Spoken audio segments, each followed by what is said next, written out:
চাই, বানান ভাই, মন্ত্রী সভায় রদবদল আমরা দেখলাম, কেমন হলো রদবদলটা, বা কেন হলো, মানে এই বিষয় নিয়ে কিন্তু বেশ আলোচনা চলছে। না, মানে ৬ মাসে এসে যে একটা পরিবর্তন হয়েছে, এই পরিবর্তনটা নিশ্চিত যে প্রধানমন্ত্রী সমস্ত মন্ত্রী প্রতিমন্ত্রীদের অ্যাক্টিভিটিস পর্যালোচনা করতেছিলেন। যেখানে যেখানে প্রবলেম দেখেছেন সেই প্রবলেমটাকে সলভ করার জন্য উনি কিন্তু নতুন মন্ত্রী পরিষদে অনেককে ইনক্লুড করেছেন। আপনি প্রবলেমের কথা বলছেন, তাহলে মানে সমস্যার কারণেই এই কাজটি করা না, হলো? সমস্যা ছাড়া হঠাৎ করে ৬ মাসে একটা চেঞ্জ আনাটা এটা ন্যাচারাল না, এটা ন্যাচারালি হয় নাই। এবং মিডিয়া সহ সরকারি দল, বিরোধী দল, মানে বিশিষ্ট সিভিল সোসাইটি সবাই এগুলো নিয়ে বলছে।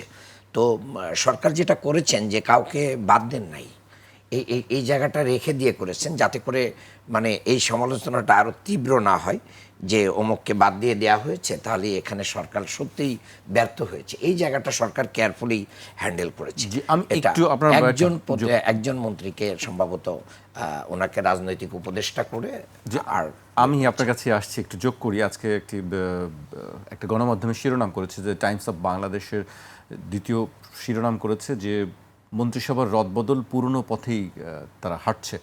প্রতিবেদনটিতে বলা হয়েছে, ৬ মাসের মাথায় মন্ত্রিসভায় নতুন সদস্য যুক্ত ও দপ্তর রদবদল করলেও বর্তমান বিএনপি সরকারের কাঠামোতে কোনো মৌলিক পরিবর্তন দেখছেন না রাজনীতিবিদ ও বিশ্লেষকরা। তাদের মতে প্রধানমন্ত্রী তারেক রহমান পূর্ববর্তী সরকারগুলোর পরিচিত পথেই হাঁটছেন। আরও দীর্ঘ প্রতিবেদন, আমি সামান্য একটা অংশ আমি মানে একবারেই ঘটা করে যেদিন হলো তার পরের দিনই এভাবে করে মন্তব্য করতে নারাজ। একজন পরিবর্তনটা করেছেন, তিনি কি উদ্দেশ্যে করেছেন, সেটা উদ্দেশ্য সফল হচ্ছে না ব্যর্থ হচ্ছে, এটার জন্য একটু সময় দিতে হবে, সো দ্যাট ওই সময়টাও আমি যৌক্তিকভাবে একজন দেশের নাগরিক এবং রাজনৈতিক কর্মী হিসেবে দেওয়ার পক্ষে। এবং এটাও ঠিক, জামাত ইসলামীর আমির তো এটা বলছেন যে সরকার যত ভালো কাজ করবে আমরা সব জায়গায় সহযোগিতা করব। এবং বাংলাদেশের ইতিহাসে সংসদে একদিনে ৩০-এর উপরে মানে অধ্যাদেশ পাশ হয়েছে, এটা তো রেকর্ড। এটা কেন হয়েছে? এটা তো বিরোধী দলের সহযোগিতার কারণে, ঐক্যমত্যের কারণেই হয়েছে অনেক জায়গায়। আবার অনেক জায়গায় ঐক্যমত না হলেও সরকার তড়িঘড়ি করে ১ মিনিটে আধা মিনিটে মানে অধ্যাদেশ পাশ করে ফেলেছে। দেখেন, আমাদের এই বর্তমান সরকার এবং বিরোধী দলের অনেকগুলো ভালো দিকও আছে, কিন্তু আমি গতকালকে রাজনৈতিক সংস্কৃতি কোন পথে, এটার একটা ডায়ালগ অনুষ্ঠান ছিল, সেখানে সরকারের মন্ত্রী এবং উপদেষ্টারা ছিলেন, সেখানেও আমি বক্তব্য দিয়েছি। আমাদের কালচারটা হচ্ছে যে সরকারি দল বিরোধী দলের সব আমরা কি নেতিবাচক বলি, আর সরকার ও বিরোধী দলের সব ব্যর্থতা। এবং বাংলাদেশে অনেকেই সেই লাইনে হাঁটতে যে বলে বিরোধী দলের পতন ঘটাবে আর কি। তা বিরোধী দলের পতন তো কেউ ঘটায়নি এই পর্যন্ত।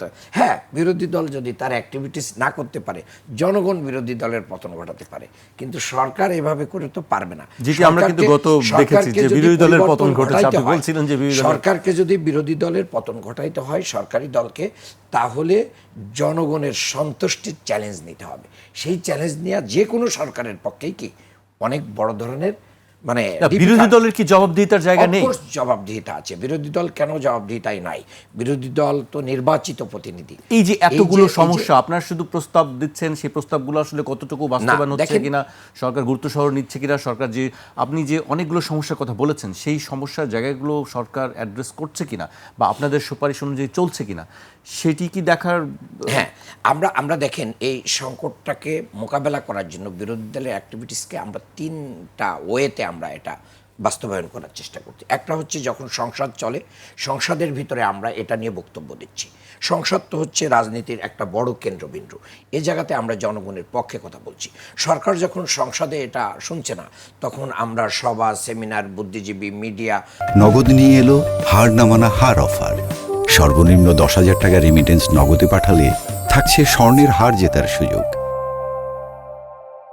যত ধরনের স্টেক হোল্ডার আছে সেখানে যেও আমরা এই আলাপটা তুলছি, জনমত তৈরি করছি। এটাও যখন কানে নিচ্ছে না, আমরা তখন মিছিল করছি, সমাবেশ করছি, আমরা তখন বিভাগীয় সমাবেশ করছি, আমরা লং মার্চের কর্মসূচি ঘোষণা করেছি। অর্থাৎ আমরা কিন্তু মানে বিরোধী দলের জায়গা থেকে যা যা করণীয় আমরা কোনোটাই বাদ রাখছি না।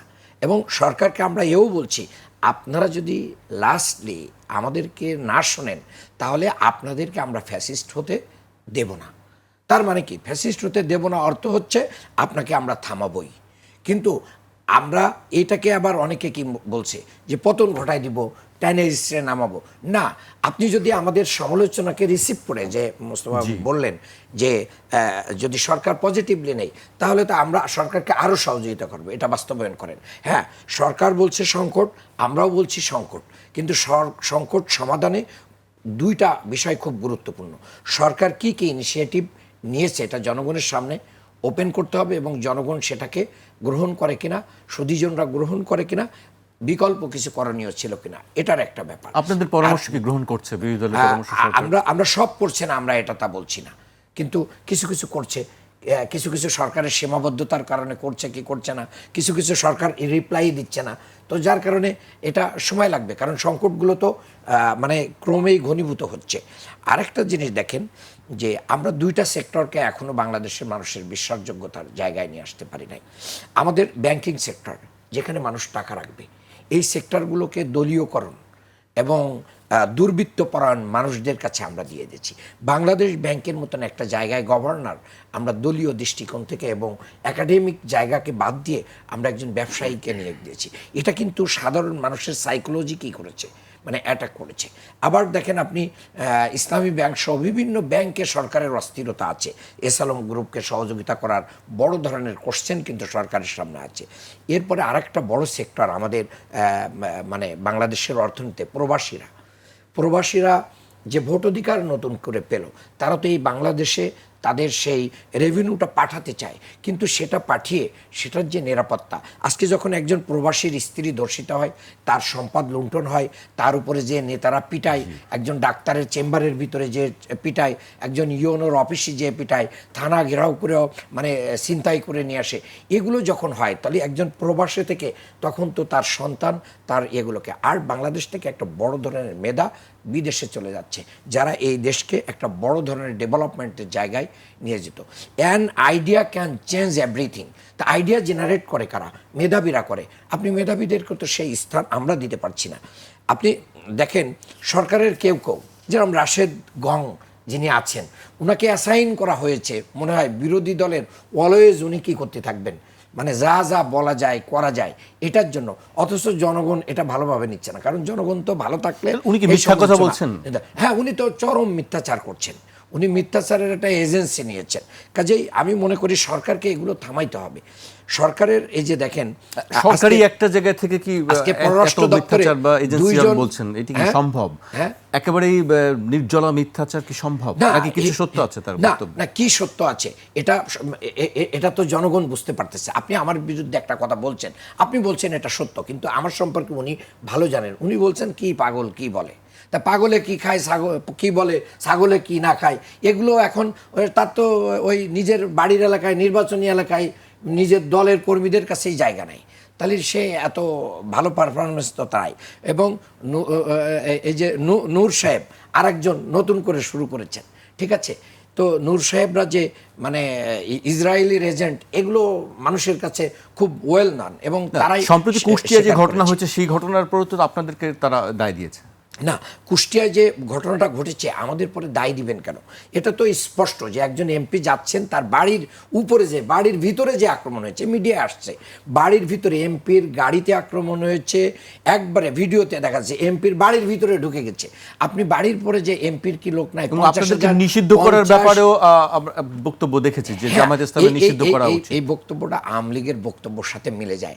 যারা শেখ হাসিনাকে মা ডেকেছে তাদের তো সেই, কিন্তু তারা তো আবার সরকারেরই অংশ। না, সরকার একটু ব্যালেন্স করার চেষ্টা করছে। গতকালকে আপনি দেখবেন যে শামীম ওসমান সাহেব একটা বক্তব্য দিয়েছেন যে আমরা যদি বিএনপিকে সহযোগিতা না করতাম, মিনিমাম ওনার হিসাব মতে উনি গুনে গুনে বলতে পারেন 95টা সিট বিএনপি পেয়েছে শুধু আওয়ামী লীগের সহযোগিতার কারণে।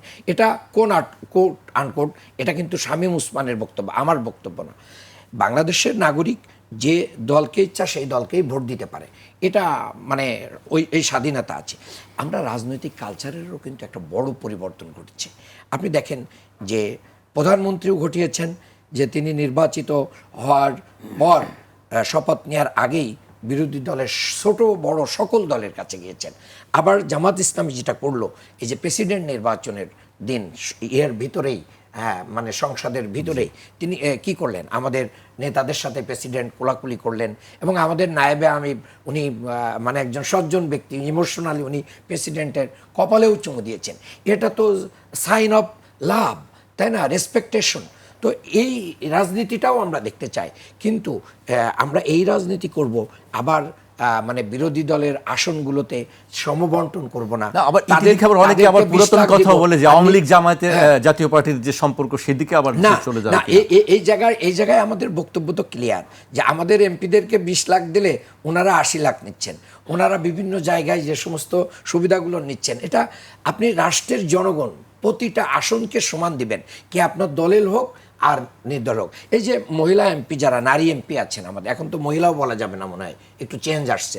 তো এই নারী এমপিদেরকে কি করা হচ্ছে যে জামাতের যে কয়টা আসন আছে সেখানে আবার তাদেরকে আলাদাভাবে অ্যাসাইন করা হচ্ছে যে আপনারা ওইগুলো দেখভাল করবেন। তাহলে একজন জনগণের ভোটে নির্বাচিত এমপিকে আপনি মানে বিশেষভাবে যারা আসে এমপি হলো তাদের দ্বারা কি করছেন। শেষ কথাটা বলতে চাই যে দলে গণতন্ত্র থাকতে হবে।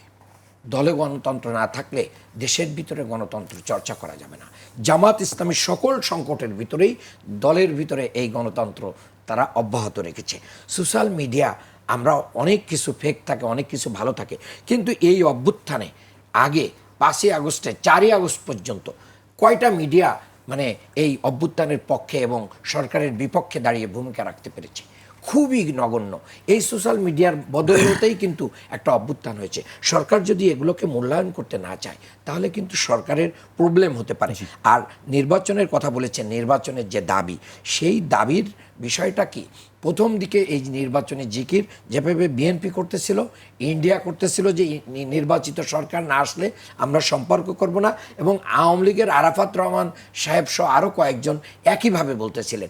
এই জন্যই জনগণের একটা ভয় ছিল যে নির্বাচিত সরকার এসে যদি সংস্কারটা না করে, উনি যেরকম সালাউদ্দিন সাহেব যেরকম বলছেন যে নির্বাচনটা যদি না হয় এই ভয়ে আমরা সব সংস্কার মেনে নিয়েছি, আর আমাদেরও ভয় ছিল নির্বাচিত সরকার এসে যদি সংস্কারটা না করে, সেই ভয়ে আমরা কি বলেছিলাম যে নির্বাচন আগেই নিরপেক্ষ সরকার কি করুক, অন্তর্বর্তী সরকার সংস্কারটা শেষ করুক। ভাই, বুকে পাথর বাঁধার কথা বলেছেন, যন্ত্রণার কথা বলেছেন। যে কোনো মানুষের বুকে পাথর বেঁধে রাখলে আপনার তো যন্ত্রণা হবেই। আপনি যখন সত্যকে মিথ্যায় পর্যবসিত করবেন, আপনি যখন অন্যের অধিকারকে কেড়ে নেবেন, ফলাফল পরিবর্তন করবেন, ফলাফল ব্লক করে দিয়ে, স্টপ করে দিয়ে যখন মানে এখানে ইঞ্জিনিয়ারিং করবেন, সেটা তো পাথর বাঁধার মতোই। কিন্তু জামাত কেন এইটাকে রিফিউজ করে নাই? বলেছে যে আমরা গণ অভ্যুত্থান পরবর্তী সময়ে এসে আজকে যদি আমরা এটাকে না মানতাম তাহলে দেশে গৃহযুদ্ধ এবং অন্যান্য সংকট, তাহলে আপনারা অভিযোগও করলেন, আপনারা পাথরও চাপা দিলেন, সবকিছু করলেন। আমরা আমাদের মানে জামাত ইসলামের 3টা স্থায়ী কর্মনীতি আছে। সেই 3টা স্থায়ী কর্মনীতির 3 নাম্বারটা হচ্ছে এমন কোনো কর্ম পরিকল্পনা আমরা গ্রহণ করব না যাতে জনগণের ভিতরে রক্তপাত, বিশৃঙ্খলা এবং দেশে অশান্তি তৈরি হয়। সেই জাতীয় কাজ আমরা করি না।